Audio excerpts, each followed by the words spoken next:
Hey guys, what's up? I'm Palak Lakhani. In this channel, I make educational videos focusing mainly on studying, working, and living in Germany. So if you are new here, consider subscribing. In today's video, we have Mickey with us, who has been volunteering for UNICEF for 6 years. We'll be knowing about the activities of UNICEF in Germany in much detail and her experience with UNICEF. So let's get started with today's video.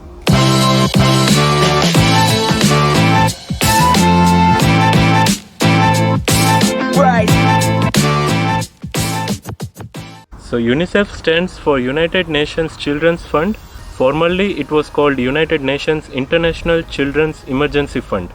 So it is a special program of the United Nations which works for the general welfare of the needy children and mothers across the world.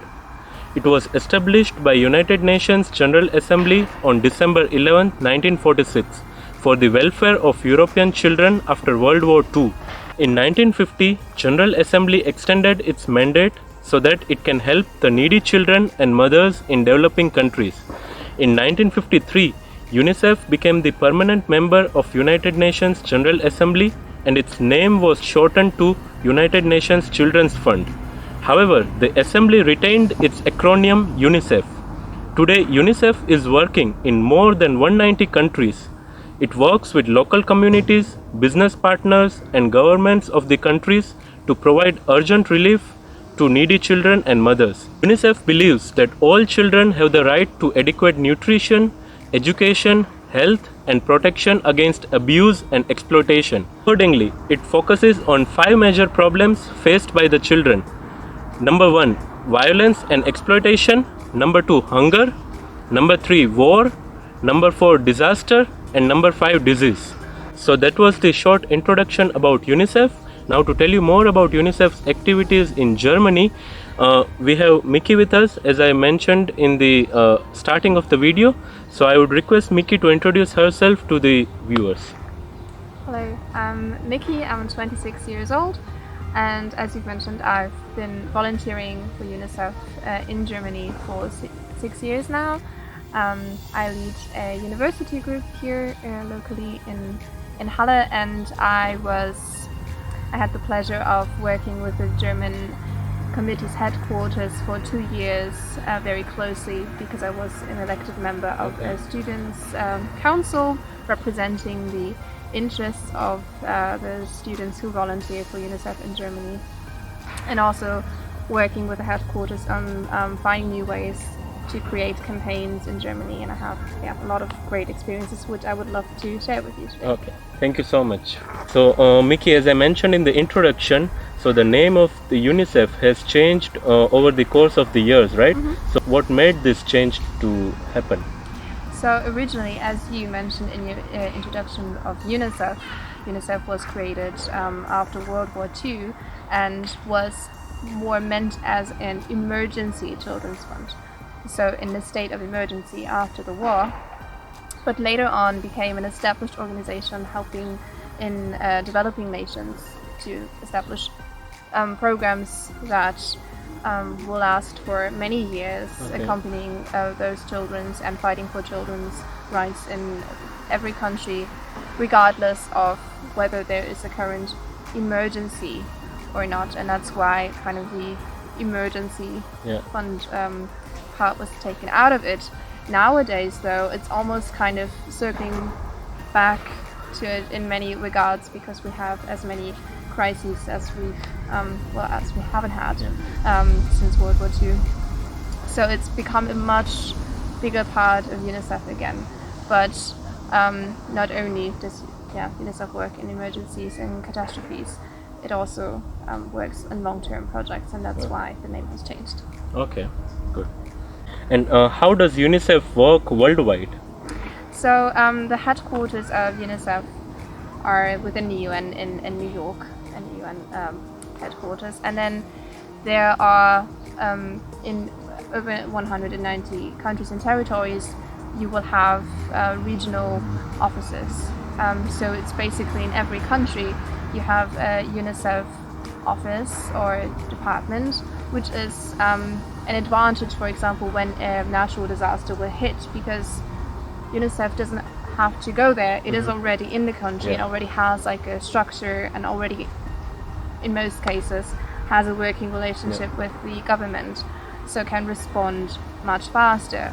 Which also helps in that process is that we have supply centers in Copenhagen, for example, is the nearest one, which will stock up on like things that you would need in emergency, which, because it's such a large and organization with such a good infrastructure, will be able to get anything that you will need in a disaster within 48 hours to the point where the disaster hit. Then there's a difference between between like a program country where UNICEF will work to actively, for example, in education, forward policies to make sure that children will be able to go to school or to work actively in vaccinating children. And then there are countries like Germany, for example, which is a national committee.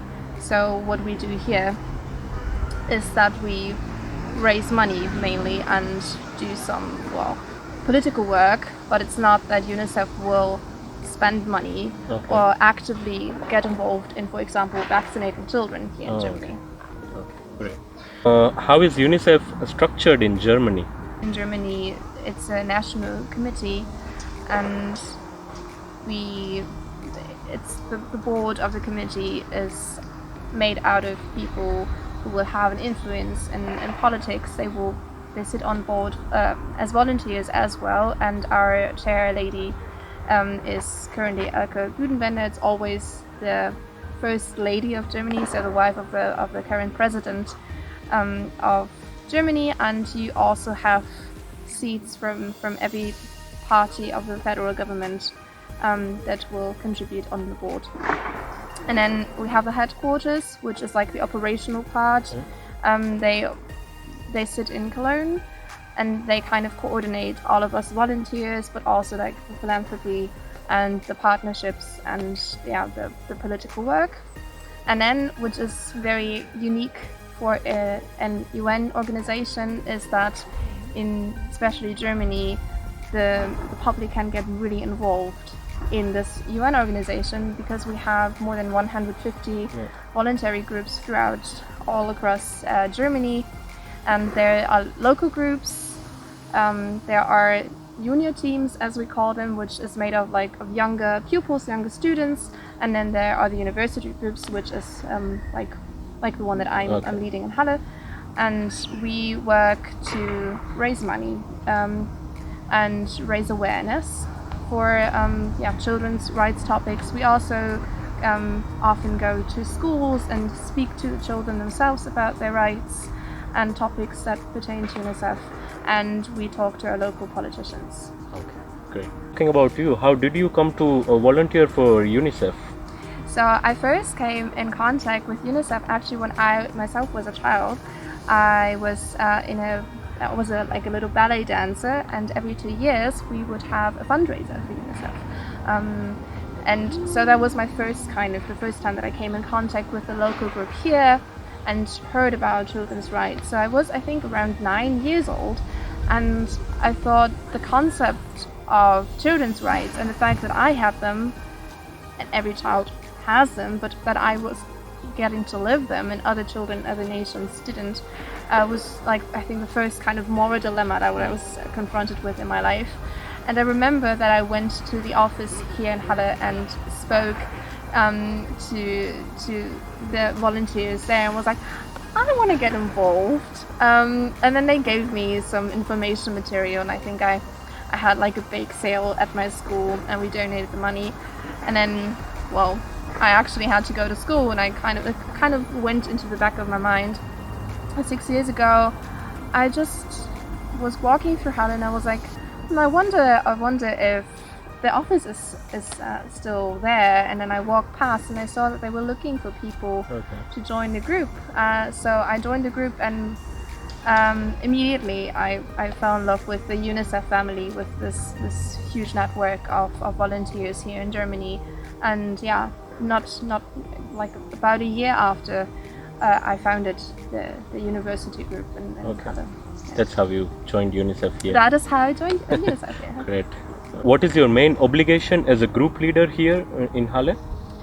So my main obligation is to make sure that we have a group, first and foremost, which obviously in any university group there's always like a constant change because people, well, they will move on, move away, and so I always have to make sure that there are members here, which can be challenging.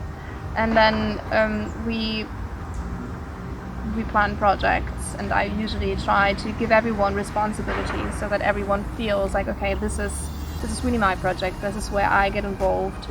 And I try to coordinate those projects, and I'm also responsible for making sure that we go to our meetings regularly. Throughout the corona time, for example, we would start having Skype sessions instead. And the overall group morale, try to make sure that everyone feels like they're being appreciated.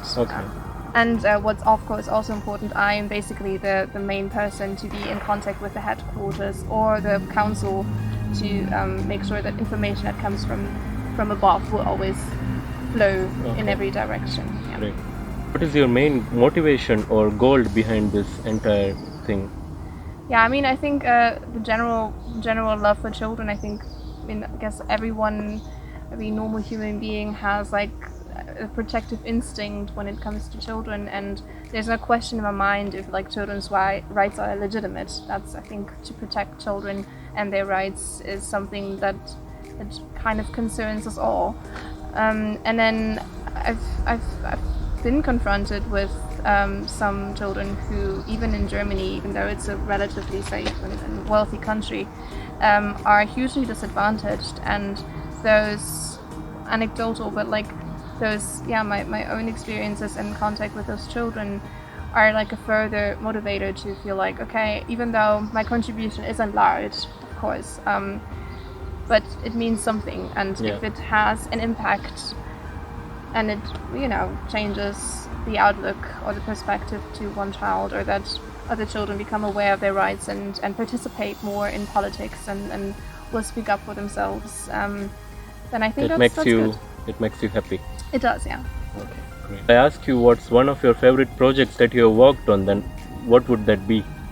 I would have to say two. So I think because it's twofold. So like one project would be with my group. A couple of years ago, we had a Syrian evening where one member of our group, who is a refugee himself, helped us prepare typical Syrian food, and we invited people from the town and local politicians to join us and have a meal with us, and that was really great. And then he is from Damascus, and he spoke about his Damascus prior to the war and showed pictures how beautiful it was. And it's something that I only came in touch with Syria once the crisis hit, and it kind of showed up on my radar, but I never really knew what it was like beforehand. It was very moving and very brave of him to speak about his experience. And then we also had a member, another volunteer from Berlin, who was so fortunate to go on a voluntary trip, which happens every 2 years for a selected few, to go into a program, and he went to Jordan, to Zaatari. It's a very large refugee camp, and he spoke about what UNICEF does there. So that was a very special evening because it was so personal to the experience of one of our own member. Very moving. And then the other project that was really fun, I think, and very interesting for me was that last year I had the opportunity, when I was still sitting on this council board, which is like elected. We were like 12 elected student volunteers, and I was afforded the opportunity to work with colleagues from UNICEF, USA and Nigeria at the Rotary Convention in Hamburg, and I got to see the other side, kind of like how like the big guys are really negotiating and navigating those very, very important topics and establishing partnerships that are so important, because UNICEF lives from donations. Donations, Okay. What is your personal takeaway or benefit from volunteering for UNICEF? I think I learned a lot about taking agency and the meaning of participation. Obviously, I'm not a child anymore, but that's one of my favorite rights for children, the right to participate. And that's something I learned. You can get involved in your local politics. You can get involved in creating your life circumstances. Obviously, it's always different from what you're given, and it's not always just, but you have a choice in taking what you have and try to make the best of it. And I think also the sense of community is something that I benefit from so much, that I've kind of found a place within this UNICEF family, as we like to call it, where everyone has like a main goal. We come from like different political backgrounds in some sort of sense. We have different faiths, different sexual identities, but we all kind of come together with this main goal to promote children's rights, and it's a beautiful community. Great. Last question which I would like to ask you is, if someone comes to Halle for studying or for any purpose, and if he wishes to join your group, UNICEF's group, then how is it possible? Whom should he contact, and what will be his duties after he joins UNICEF? That's a very great question. So anyone can join our group. There's no limitations. You don't even have to be a student to join a student group. It's usually targeted for like people between 18 and early mid-30s. That's usually how we put it, but there's no set limit on that. You can contact us through Facebook or Instagram, which is just UNICEF Halle. You can also Google that. Interestingly, you can always look on the UNICEF page and see how to get involved, and there will pop up a map with all the different groups where you can join outside of Halle as well. And then as far as responsibilities or tasks, I personally, and every group does that a bit differently, but I personally like to ask, like, what are your specific interests? What are maybe things that you're good at? Are you good at doing internet stuff? Like, would you like to do social media for the group, or work on the homepage, or are you like trying to become a teacher? Would you like to do lessons in schools and talk about children's rights, or are you very like politically active and would like to speak to politicians? So everyone can kind of create their own room within, or their own space within the group, and speak about what they're passionate about. But we also have like lots of workshops and resources, so that somebody who's not so certain yet what they might want to do can first of get like an idea what it is about and what is possible to do, and then we will always discuss it as a group together, which projects we would like to tackle next, what we need to do for that, and what kind of help we might need, and then we decide as a group. Okay, great. Thank you so much. Websites that she mentioned, I will also put the links of those in the description below. So for example, Facebook groups or the Instagram links. You can check out the links, and if you want to join UNICEF, then you can always visit those links, and you can send them a message. And from my personal experience, I can say that they are very quick at replying. So you will get a reply within 1 or 2 days, so you don't have to worry about that. So that's it for this video, guys, and thank you so much, Mickey, for giving this detailed interview about UNICEF and sharing your personal experience with the viewers, and I hope it helps all of you. And if you still have any further doubts, then you can feel free to leave them in the comment section below, and I and Mickey will try to answer them in the comments. And just share the video with your friends, and also don't forget to give it a like, and also subscribe to my channel. So that's it for this video, guys. See you in the next video. Till then, bye, take care, and stay safe.